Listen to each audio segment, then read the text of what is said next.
We're here. Yeah, yeah. As I was saying before, I wrote a book, Family and Friends, and I had 540 people I did. And then, once I went through it, I saw all the creative projects, that people have done, you know, Ah, and then I took it, oh, hey, Richie and Linda, I thought music, and for you, like music and poetry, and oh yeah. then you had music, poetry, and meditation, tied in. So that I thought this would be a perfect opportunity to do a talk story is slang for conversation. I lived Sure. years, in Maui. So we did a lot of, talk story where instead of having, garages that had cars in it, they would have picnic tables and they would have family and friends, come in and have, a story time or conversations. So Nice. so I thought it would be a perfect opportunity, to speak to you. Well, here I am. Speak away. Speak away, my boy. And I saw your the YouTube videos that you did, and Linda was kind enough to. I think I have 6 or 7 more videos that I put in the my book on for the creative projects. Hmm. So then I thought, okay, well, here we are. So I seen your Facebook post, and you went all the way back to your days, in the village, and Oh yeah. this was, during. I guess this is probably during the Bob Dylan era. I would imagine. Oh, are you kidding? One of the best things that happened last year. This was hysterical. We're sitting there watching Netflix, and oh, guess what? The Rolling Thunder review, Martin Scorsese's latest effort, is going to be on Netflix. Whoa, I definitely want to see that. Hey, man, incredible. Yeah. I'm watching the movie, 19 minutes and 50 seconds. I said, whoa, what in the world? Netflix, you can pause. I paused, I rewound, and yes, indeed, it was me and Linda Oh my in God. this movie. What the hell are we doing in this movie? And then I remembered we were actually in the house of Mike Millard, who was our manager. He Oh saw my. us singing in the streets on Oh, the corner. He lived in the village, and oh, his window would overlook where Linda and I would be sitting on 2 little wooden chairs facing each other, singing original songs oh. of love and harmony. And he invited us to this party. He said, I know Bob Dylan. Yeah, sure, you know Bob Dylan. But we found ourselves at this party, and we're sitting there, and oh my goodness, as soon as I walk in, Patty Smith runs up to me and she says, have you got a joint? And I said, oh, no, sorry. And she lost interest entirely, walked in the other room. But I walk in, and every icon from the 60s, from the folk era, from Allen Ginsberg Oh, over yeah. in that corner, Oh my God. to Eric Anderson. He was actually sketching. Somebody was filming the whole thing for Virgin cable TV. Just was starting in those days, and somebody had a camera and was filming the whole show. Dylan was singing upstairs. Oh my God. Dylan is singing upstairs. Oh my God. And who does Linda sit down next to? Phil Oakes. Oh my gosh. Oakes. Oh my God. He's wearing a checkered, one of these work shirts, plaid shirts, Oh, with black glasses, drunk out of his mind, going and pinching these private parts of the women all around him. And Dylan had to kick him out of the party. oh my God. And he subsequently ended his existence very shortly afterwards. Oh wow. Wow. So anyway, the funny thing was that we walk into this party, and of course we had been singing in the streets for for a month, 2 months, 3 months, whatever it was. Some people recognized us and said, "Are you the guys from the corner over there?" "Yeah, sure we are." "Can you sing us some songs?" But Dylan's singing upstairs, and it's a loft, and there's no walls, and they're filming him. "What do you mean we're gonna start singing? Oh, come on." But when a friend of ours said, "You're supposed to be famous by now, where you mess up," I always think about that maybe if we would have actually started singing, instead of being thrown out, we might have been picked up and been part of the Rolling Thunder Wow. review, which we didn't know was happening then, but actually this was a send-off party. Oh my gosh. Oh, wow. Oh. And then there we are. So we made it to the movie.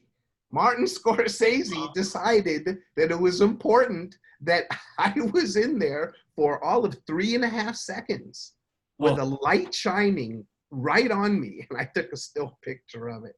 It's hysterical, Oh my gosh. Wow. You don't have to be famous in order to be famous. Exactly.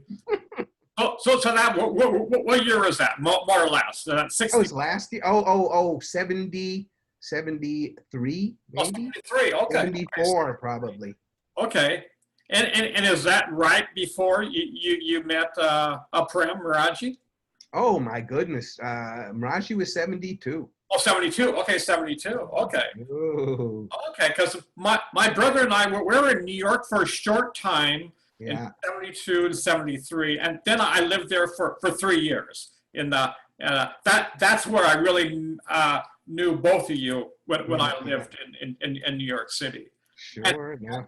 I just think that was the last time I think we ever talked. We needed to talk.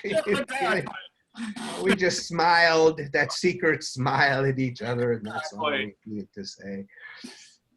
So how did you come then to know about Prem? Oh, I'm telling you, it was wonderful. We were in New York, in Greenwich Village, and people came up to us and said, "You've got to come see the 13-year-old perfect master." And I said, "I'm not ready yet." I didn't know what I was talking about. I had no idea. But during the time it took, I guess, when Linda's sister called us from Montreal and said, "My third eye has been opened. I've seen God. You've got to come receive knowledge." I had one question. "Is this guy 14 years old now?" She said, "Yes." I said, "That's it. It's the next step. Let's go." And from Brooklyn, New York, we drove to Montreal, Canada. July 1st, 1972, at 4 o'clock in the morning, we went to the ashram where Linda, shy little Linda, who didn't even want to talk to the operator on the telephone, when the Mahatma said, "Nobody to receive knowledge today." Nobody. Linda, out of a room full of 60 people, said, "No, we have to receive knowledge. It's the most important thing in the world to us. You have to give us knowledge right now." Dead silence. Mahatma. "Everyone to receive knowledge now." And, and this was July 1st in Canada. Okay. Which meant that there were cannons going off in the square. And we were doing a certain technique, and all of a sudden the cannons are going off, and what was reality and what was internal was hard to know. Okay. And which Mahatma was that? Oh, that was Adaranan. Adaranan. Okay. Oh, yeah. And just incredibly, we wound up going to Europe, where we met afterwards, because we found out that there were premies everywhere. Yeah. Oh my God, what a thing. And we wound up getting a knowledge review in Copenhagen, Denmark at 11 o'clock at night. And it was a combination knowledge review for us who wanted it and people receiving it for the first time, Oh my especially God. the 8-year-old kid. Wow. And at 2 o'clock in the morning, we hopped on our mopeds and drove back home. Oh And my I found out that I was doing the fourth technique wrong. God. Oh, what a liberating thing to finally find out after, it was only a year probably, but it was very good. Yeah. Oh my gosh. Wow. Oh, history. Are you kidding me? I got a million stories, from the road, from life, from knowledge, from everything, because, to me, I'm just in surrender mode. I don't make plans, demands, sit in the stands. It all comes to me with a lifetime guarantee. Yeah, and I seen recently. I never knew that you were into reading poetry.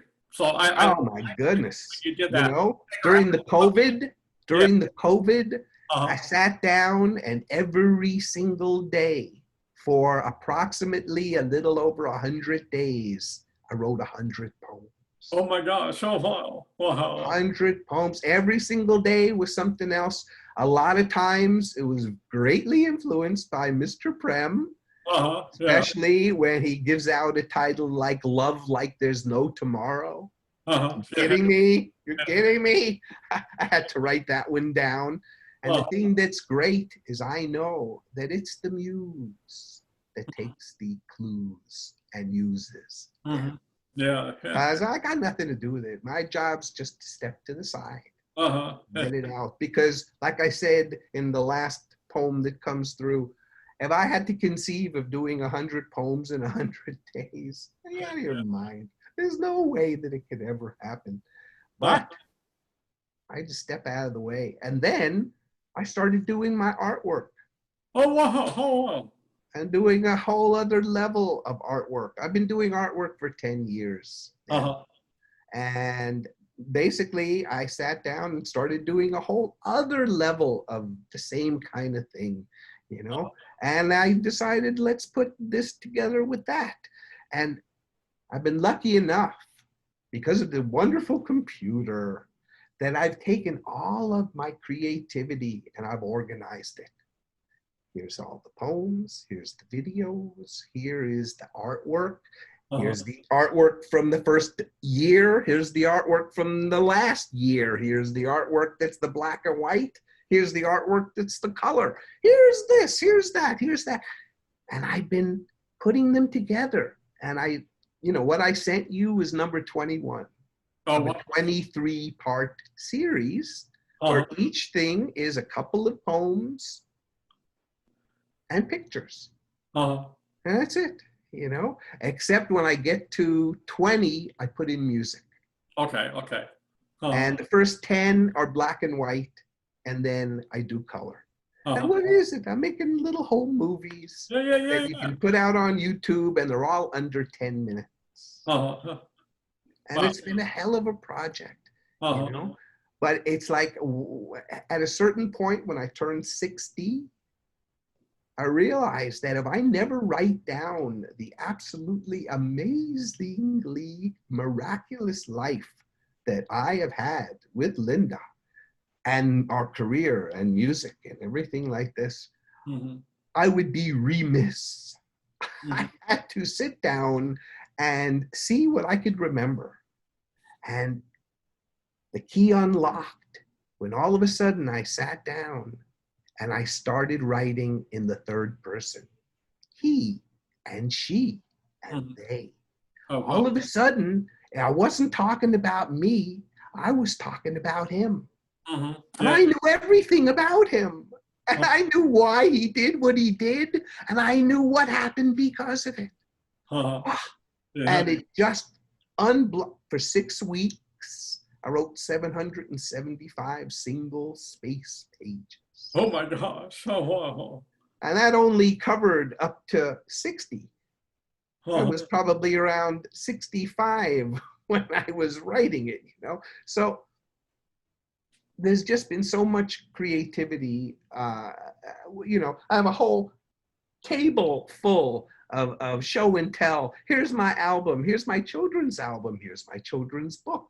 Here is the books that were in working musicians when Linda and I played the Metro in Montreal, 3 days a week, 4 hours a day. Wow, wow. 3 days a week.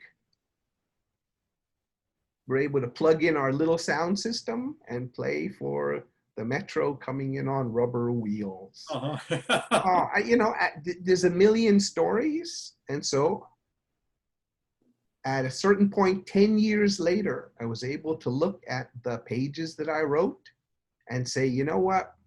Let me just condense it into the music stories. Because, you know, I've got stories from all over. I'll tell you, and anyone else who might be interested in this level of conversation, we had an amazing experience at the Jacaranda Room in Australia. Mm. I won't go into the whole thing, but the bottom line was, here we are, Stewie Hoffman, you must know Stewie. Yeah, no, Stewie, yeah, yeah. Okay, we're there, we're backing him up on, he's singing something, you know, The Colors of Your Love or something like this. And we're facing the audience. I have a shaker, Linda's got a shaker, we're doing harmonies. All of a sudden I look out at everyone looking at us, and there is like a hush that comes over everybody. And I'm, you know, not being born an idiot, I turned around and lo and behold, Miraji and Marilyn and a whole bunch of people come into the Jacaranda Room.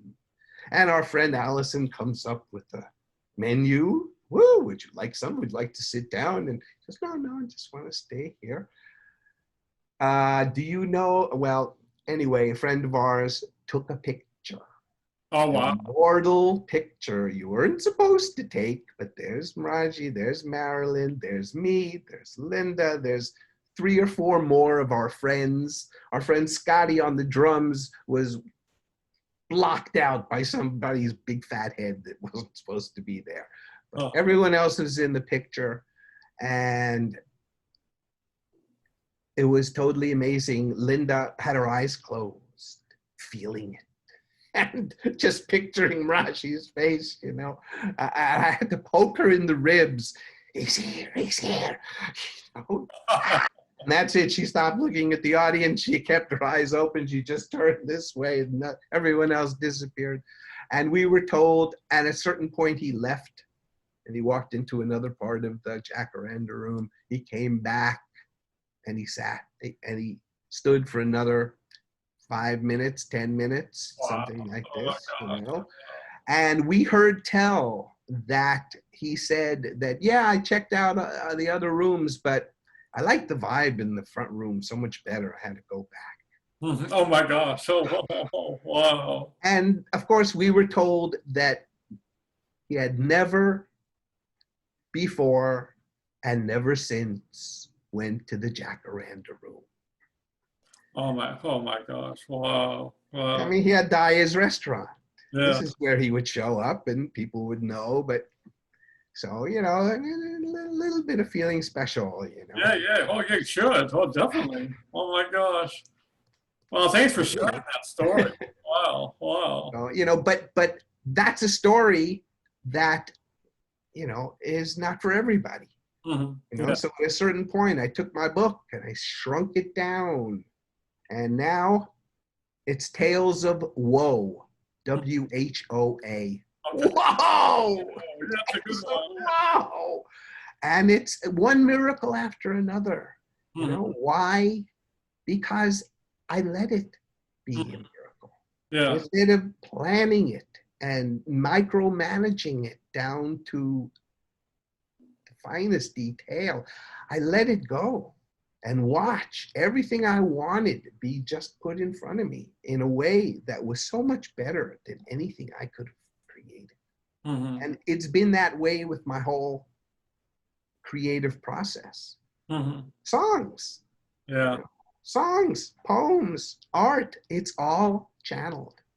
My life, it's all channeled.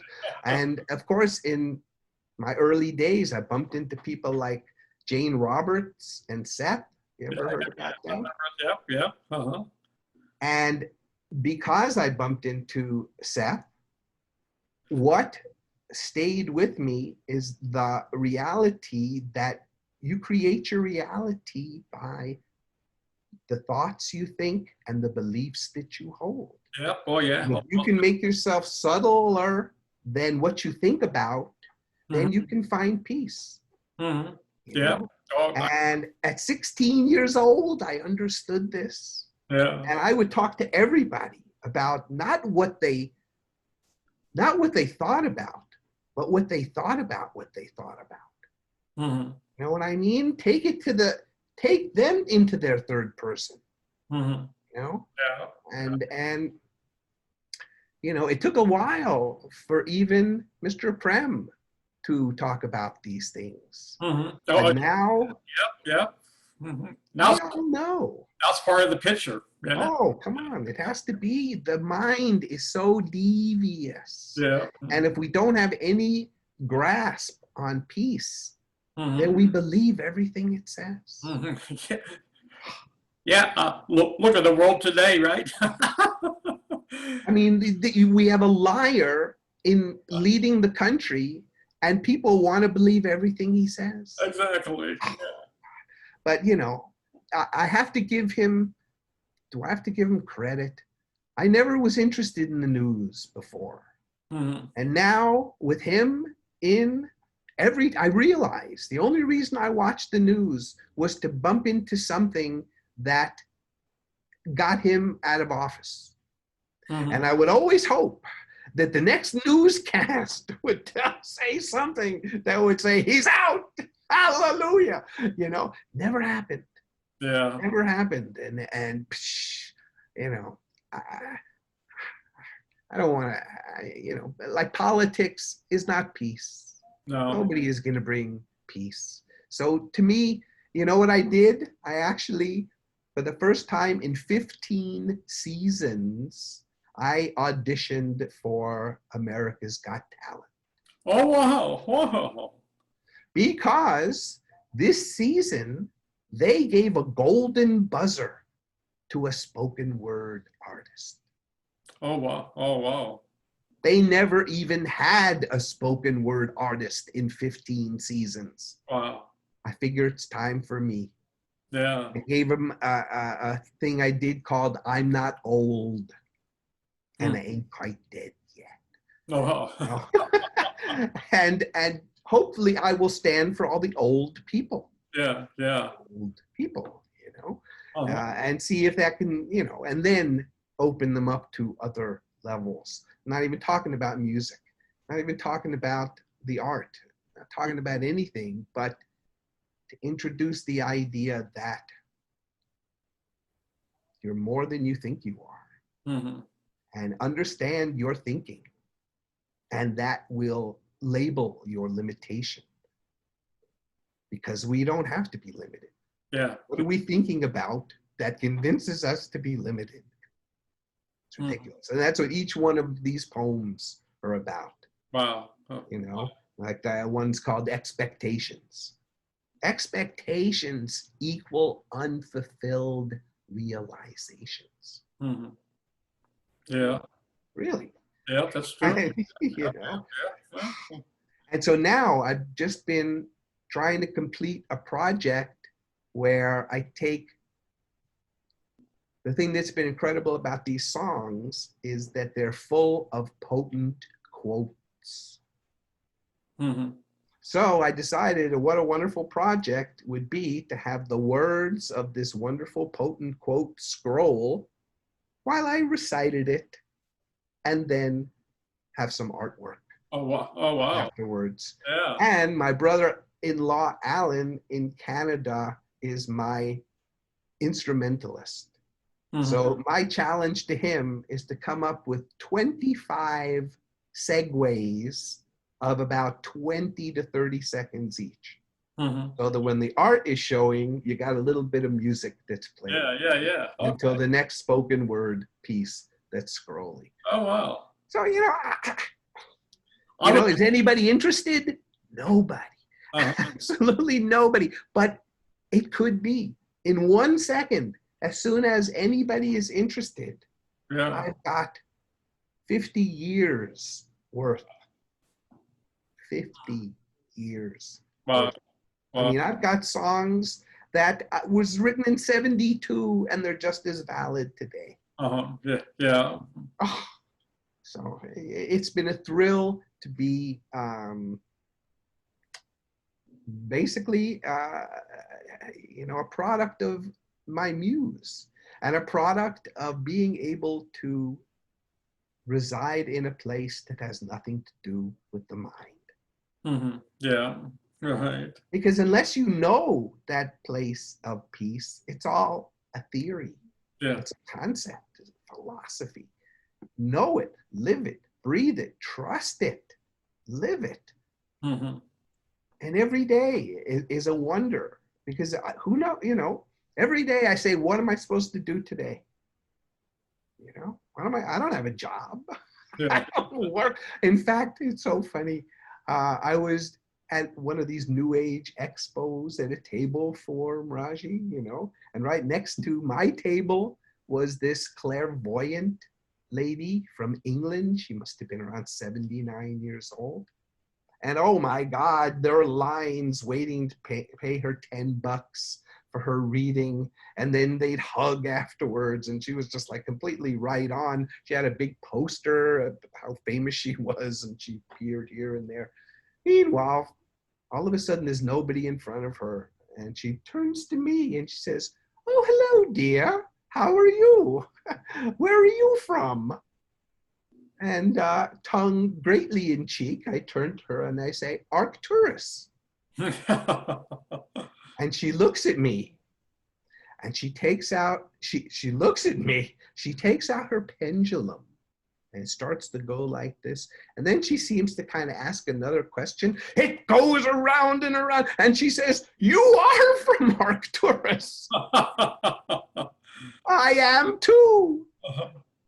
She says, "And because you're from Arcturus, you're not supposed to work at a job in an office.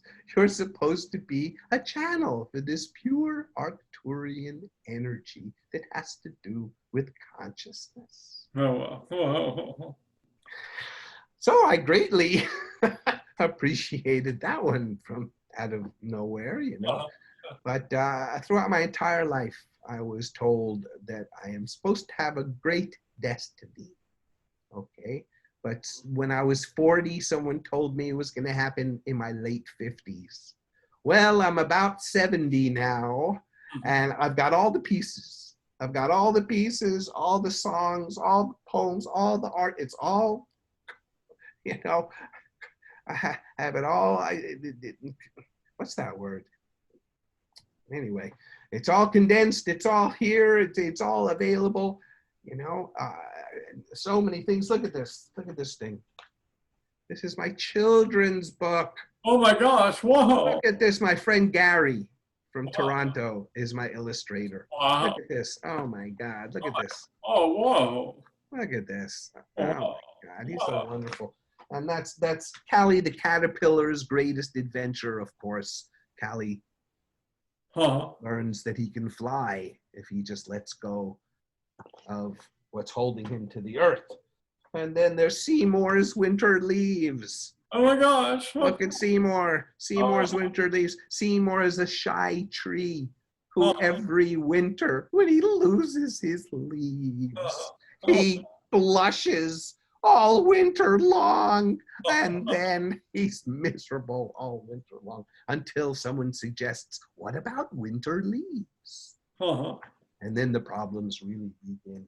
And oh, then look at this guy.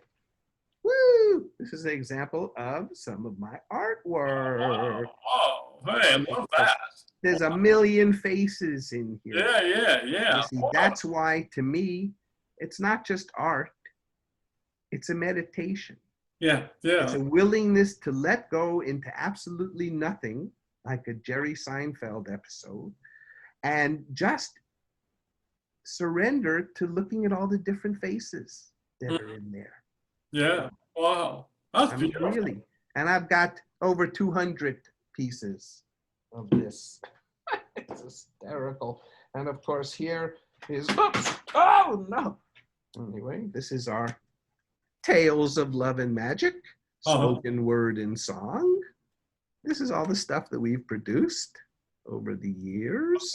Oh, wow. And this is Oh How Lucky We Are, which is our children's album. Uh-huh. Oh, cool. Oh, In cool. fact, we were able to tour South Florida in the winter of 1991, I think it was. We Uh-huh. had 36 shows in 3 weeks Oh my God. during the library tour. It Oh, was wow. wonderful.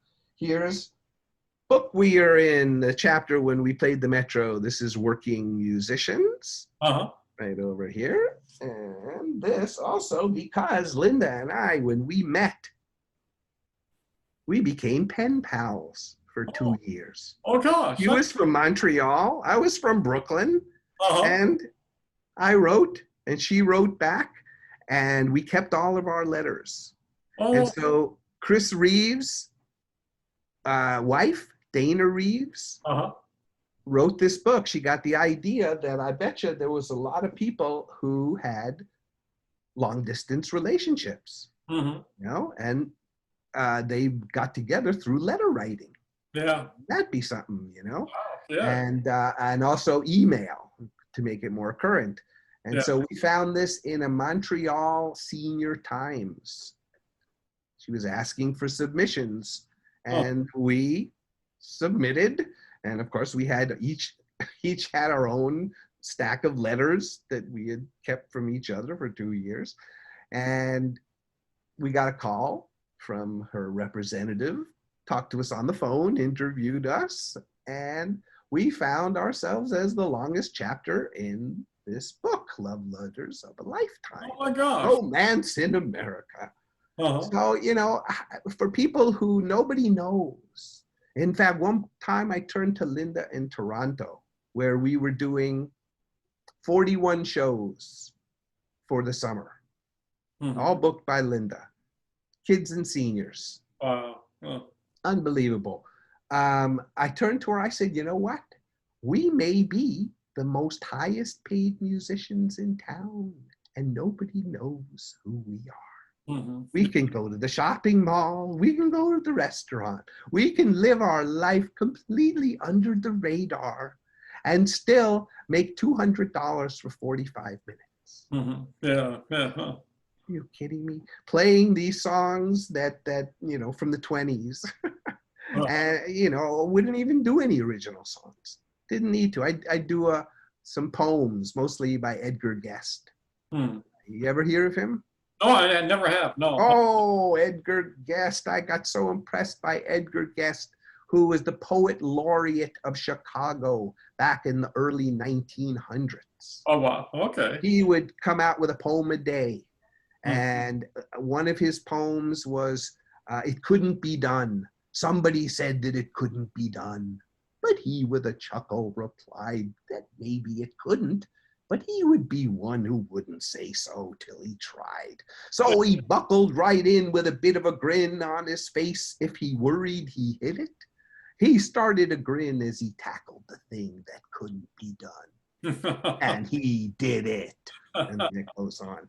So, inspiration and Yeah, so yeah, yeah. that's what I would do, Uh-huh. And one of the main things is at a certain point I would play When You Wish Upon a Star for the Oh, okay. seniors, and Yeah. Linda would go out into the audience and dance with the lady with the sourest expression.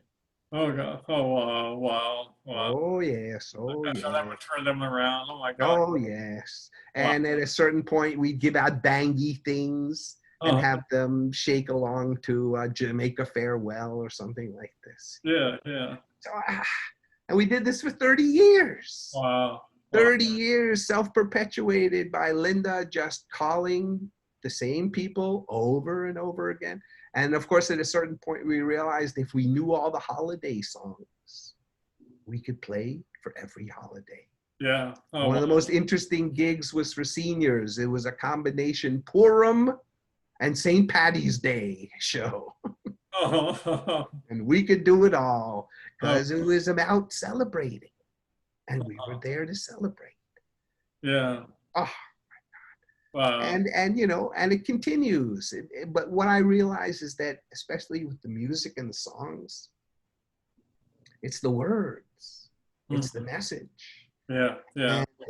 And the music's great, but to take the words and formulate them and be able to put them out there, articulated in a way that I do, it's so much more valuable than trying to be relatable with music. Hmm. You Yeah. know, I have a style that isn't this and it isn't this and it isn't this. What is it? I say, you tell me. Yeah. I don't know. It's a combination of folk and jazz and classical and especially Broadway, very Mhm. dramatic and emotive, you know. So it's, you know, one person actually came up to me and said, I've got what you do. Oh, really? Tell me. God music.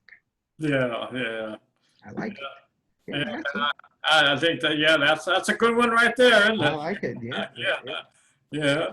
You know, one of the last quotes, one of my last potent quotes is nothing to decide, nothing to discuss.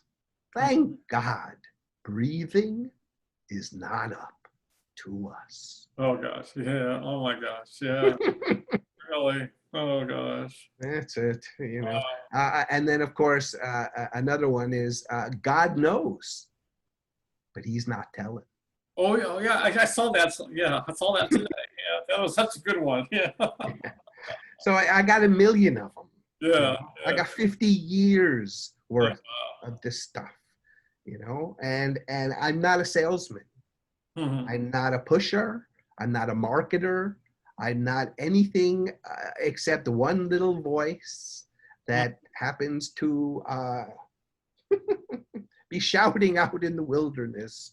And I don't know how to be heard, you know, but it never allows me to doubt where it came from and what the potential effect it can have. Mhm. Yeah.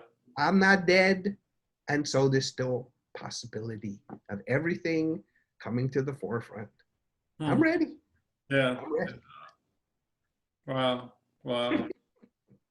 And I thank you for this opportunity to, you know, have show and tell stories and you know, just be able to verbalize to somebody who Mhm. actually wants to hear, hey, this has been my life. Wow. And it's been a miracle, and I take no credit. Yeah. We Wow. all know where the credit belongs. Wow. You know? Well, that was so beautiful. Wow. Yeah. Thank you. Thank you. For just sharing. Oh, it's my That's what this is pleasure. all about. This is life is all about. We're all. There is a web of life. Tying us all together. A web of love. And yeah, I feel honored just to hear your story. What an incredible journey. And it's just beginning.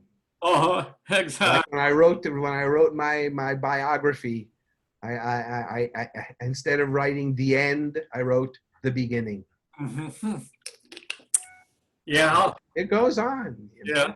It yeah. goes on. It's just it all depends on our courage. Right. We let go to this power, knowing that it's got us Hmm. in its hand, and Yeah. ain't going to drop us. Hmm. Right. I Yeah. mean, really. And if we believe this, I mean, there's been so many times when, I don't know, I was living somewhere, told that I had to live somewhere else.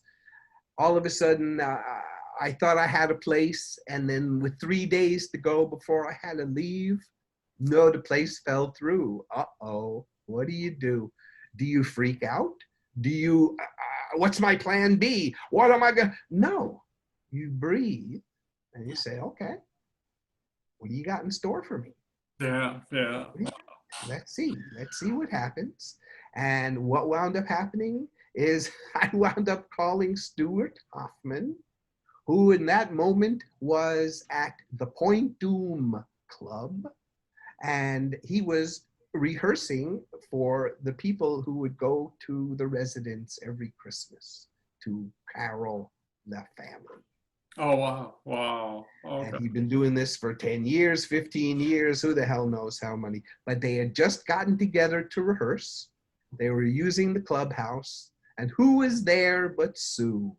And what happened? Sue had a rental who had just canceled on her. Oh, And she knew me from New York. yeah. And before Bob's your uncle, within the 3 days, one day to go, I moved in to this beautiful place. Was my own little place.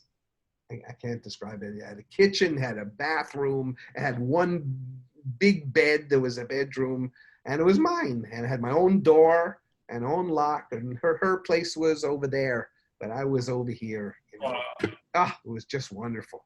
And so, you know, it always goes that way. Yeah, yeah. And we let go enough to let the miracle take place and watch it and then appreciate it and be grateful for it and not try to make it anything other than it is. You know, it has its own timing, it has its own presentation, and all it wants to do is provide. Yeah, yeah. Provide. I mean, we were thinking the other day, oh my God, Linda's doing this project, that project. I need a printer. We had a printer, we got ink for it. All of a sudden it didn't work and blah, blah, blah, blah, blah, blah. All of a sudden this kid comes up to us, hey, you guys need a printer? I'm moving. I'm trying to get rid of all my stuff. You need a printer? Sure. You know, it's so simple. But what complicates it? Yeah. And when you understand what complicates it. So it seems to me when you're in silence, synchronicity occurs. When you're out of silence, chaos occurs. Oh, yes. Well, you look what you're paying attention to. Yeah, exactly, exactly. Yeah. And to have the opportunity to pay attention to something that has no definition, has no limit. Right. Yeah. It's a privilege. It's a privilege because it fills us in ways we don't even understand. You know? But just the effort and intention that we put towards that place, it defines us. Yeah. You know? It defines us. I'd much rather focus on the silence than the problems. Exactly. Yeah. And you know, to have that option, you know, And in I didn't know in 72 what I was getting. Yeah. You know, I didn't know. Right? In the silence, there's no problem. No. In silence, the best kept secret is shared. Yeah, exactly. In silence, the moment unfolds. In silence, the book of the heart gets written, the greatest story never told. Yeah.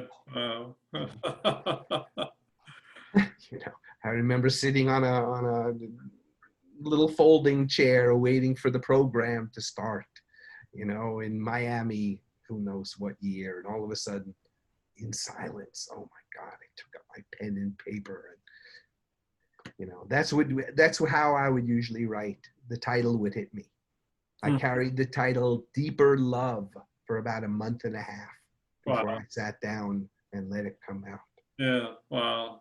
You know, I have like around 55 videos out on YouTube. Wow. So go to YouTube. And I got songs, I got artwork, I got actually a couple of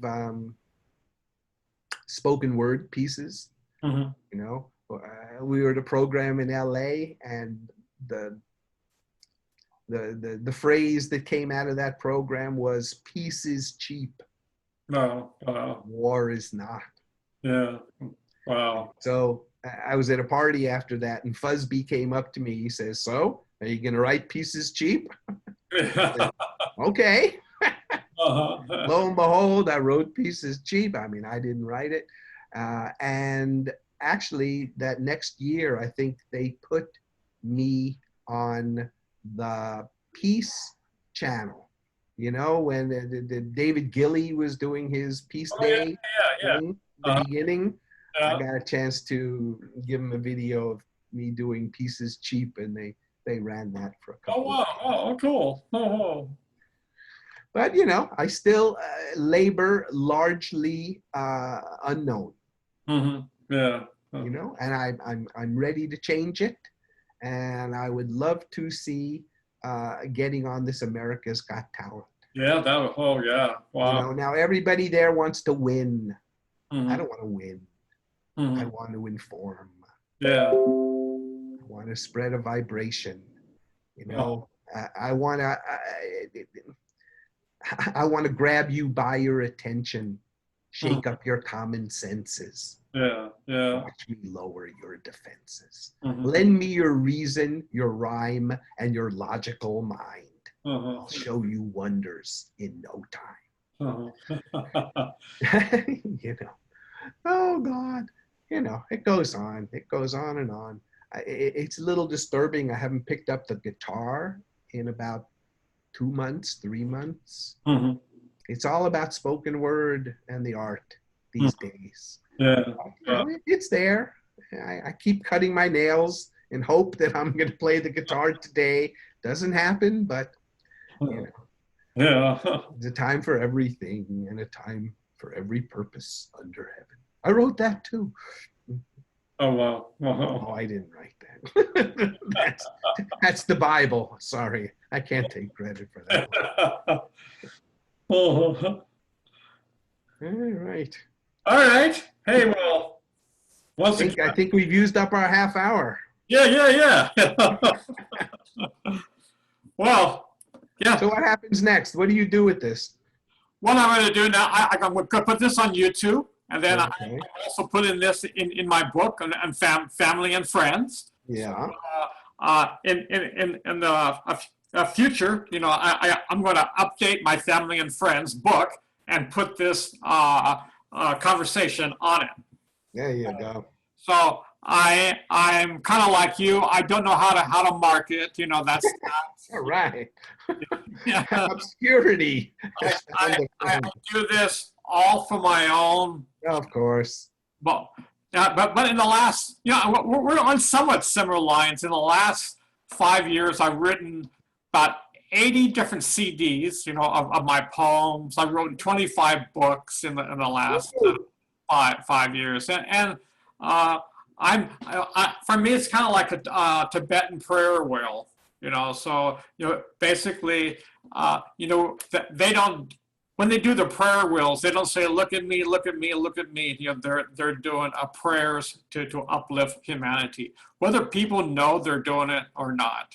So it's the same thing. You know, for me, writing is writing from my soul. Right. So I touch in, you know, to the source, and out it comes. Because as you know, it's not our material.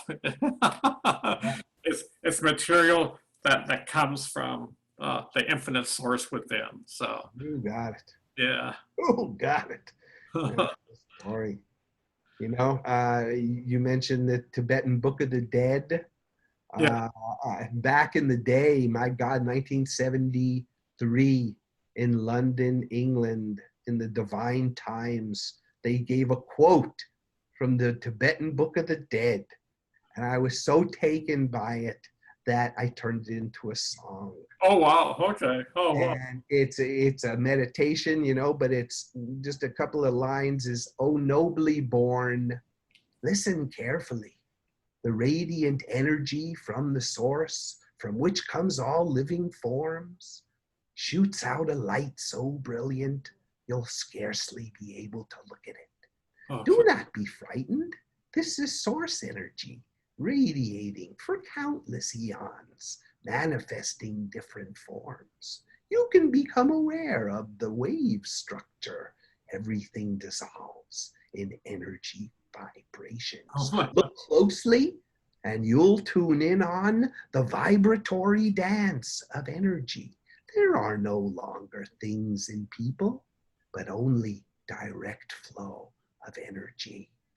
Your consciousness now leaves your body and flows into streams of wave rhythm. Transparent, radiant wave energy. Allow your mind to rest. Feel the ecstatic energy vibrations pulsing through you. Feel the oneness with all life and all matter. Wow. Whoa. Come on. Oh You my see something like that, and it came out to a real good song. God. You know, that just reminds me of the poetry of a Kabir, of a, of a Brahmana. That's, Well, it's from Tibetan Book of the Dead. yeah, well, yeah, that's, well, Yeah. wow. Yeah. Yeah. And it's so strange, that, how do I put this? When you have someone like a genius like you, and yet society in general has no idea that you even No, exist. no, none. It kind of blows my mind. That you have so many these musicians. Okay, they got talent, but they don't have soul. They have talent. There's a difference between talent and soul. And so reading something like that is that only a genius who knows their inner self can come up with something like that. Or a genius who's smart enough to let go Exactly. the part that knows what it's saying. Exactly. Yeah, because that's where it all comes from. Of course. Exactly. But you had to pay your dues. Yeah, only 30 years of paying dues. Not, I'm ready. I'm ready at any second. I thought my dues were already paid. Exactly. But somebody told me that in a previous life, I was very arrogant. Very arrogant. And so I'm in this life carrying that arrogance. My high school graduation picture, I sneered at the camera.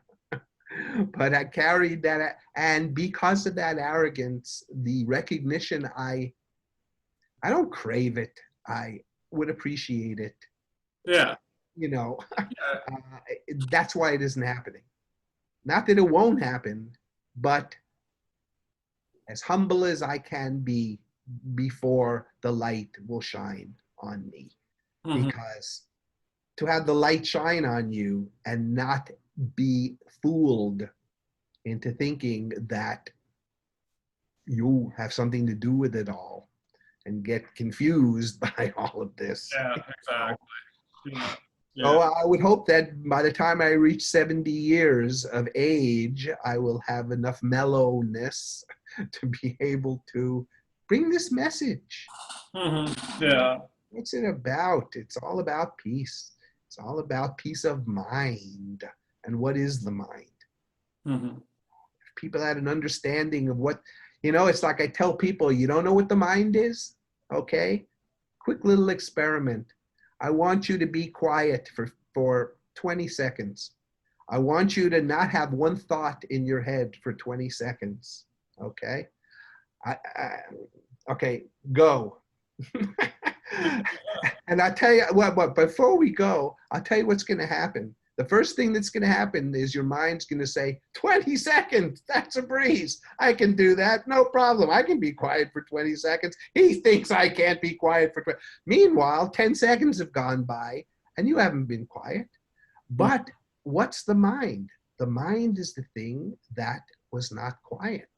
Mm-hmm. What was the part of you that wanted the mind to be quiet? Mm-hmm. Yeah. It's a different part. It's a different part. Get in touch with that part.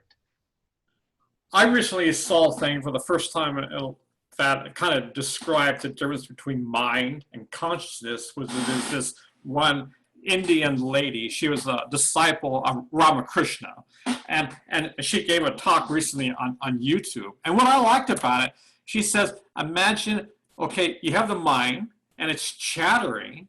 She says, but behind the mind is pure consciousness. Behind the mind. So you have to turn around, face consciousness, and then that's how the mind just goes. Yes. Versus, being, versus facing, the mind, facing the mind and not being aware of behind you is pure consciousness. That's it. So well, I thought that was one of the best definitions, that I heard in a long time. Sure. Absolutely. I mean, look, you get what you focus. Yeah, exactly. If you're looking ahead, if you're looking behind, you're not necessarily seeing the present moment. Right. Yeah. I mean, everyone wants a plan for the future. How the hell do you know what the future is? Exactly. Plan for the present. Yeah.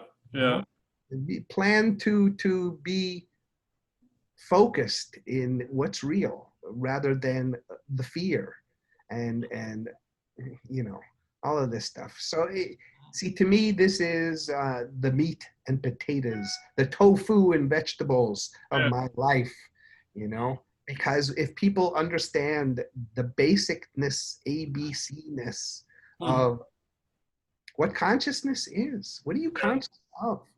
Mm-hmm.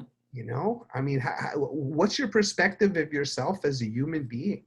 Are you a thinking machine, or is there something deeper? Mm-hmm. And so to be able to, bring this up like it's something that isn't philosophy and it isn't a theory, that this is a lifestyle. Yeah. So one of my major goals is, imagine 200, 300 years in the future, people will be able to read, the story of family and friends, and they'll be able to see all the incredible people, the creative people who were out there at that time. Yeah. Unknown, but each of them in their own way touch this world, that made this world a better place. Even in the midst of all this chaos that exists, there are people, like you, who are making this world a better place, who has a whole different perspective on life. So that's kind of one of my major things. It's kind of like, I wouldn't say not a historian, but in one way a historian for a better way of looking, a better way of expressing our true selves of who we are. So that's kind of noble effort, Richard. Noble effort. No doubt about it. So that's my piece of the puzzle. We all have different pieces, but that's my piece of the puzzle. So this is the beginning of my piece of the puzzle. I'd like to be on video more. I'd like to be podcasting. I'd like to be, just orating all the works that have been given me to do just that. Yeah. Well, good luck, and whatever way I can do to help, that'd be my pleasure. You already have. All right. Well, say hi to your lovely wife. Will do. And maybe we'll bump sometime in the future. Yeah, that'd be good. Yeah, exactly. See you later, Richard. See you later. Okay, bye. Bye.